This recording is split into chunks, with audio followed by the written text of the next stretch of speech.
Earth's atmosphere is made up of 0.038% of carbon dioxide, 78% of nitrogen, 0.93% of argon, 21% of oxygen, and then very small amounts of water, vapor, and other gases.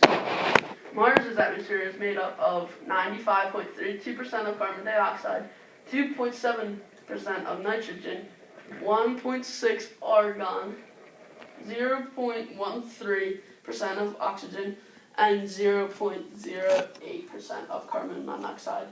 There are also minor amounts of water, nitrogen oxide, neon, hydrogen deuterium oxide, krypton, and xenon.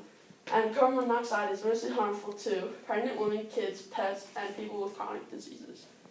Once the colonists arrive on Mars by the space shuttle, it will pull up in the general vicinity of this. The electromagnetic pads will then attract the rocket to it and snap it on in a precise landing. Once they're there, they'll come into here through the airlock, which will filter out all the bad atmosphere on Mars, plus with oxygen. Next, they'll place our suits in the suit cleaner, enter the inner habitat, which it can use to operate, check on all the dome's functionalities, and make sure that the solar panels on the roof are functional. After that, any and all waste will go into the compost bin, which will create CO2 as it decomposes. And then the CO2 will come down here and aid in the farm, and the farm also has a CO2 pump, which pumps in pure CO2 from the surrounding atmosphere, providing the trees inside with CO2 to photosynthesize. And once it's photosynthesized, it becomes oxygen, which is then pumped into the rest of the dome.